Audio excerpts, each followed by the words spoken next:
पूर्णिमा की रात थी। आसमान में चांद पूरा चमक रहा था, लेकिन गांव के बाहर का रास्ता अजीब सन्नाटे में डूबा हुआ था।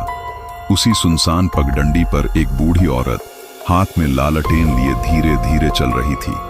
उसका चेहरा आधा अंधेरे में छिपा था और आंखें लाल चमक रही थीं। दूर झोपड़ी की खिड़कियों से हल्की रोशनी बाहर आ रही थी, पर आसपास का माहौल डर से कांप रहा था।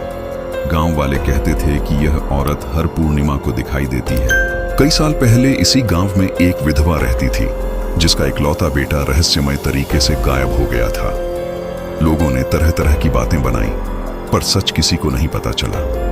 कहते हैं उस रात के बाद वह औरत पागल सी हो गई थी और हर रात लालटेन लेकर अपने बेटे को ढूंढती रहती थी। एक दिन वह भी अचानक गायब हो गई। उसके बाद से हर पूर्णिमा को वही परछाई उसी रास्ते पर दिखती है।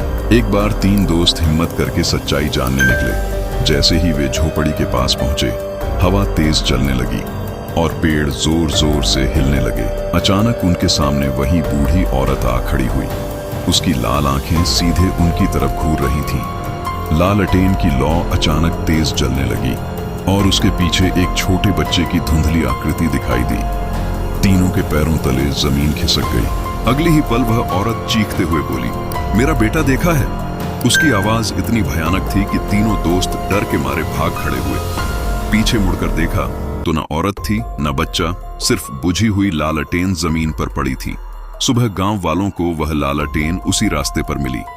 तब से किसी ने भी पूर्णिमा की रात उस रास्ते पर जाने की हिम्मत नहीं की, क्योंकि कहते हैं खोज अब भी जारी है।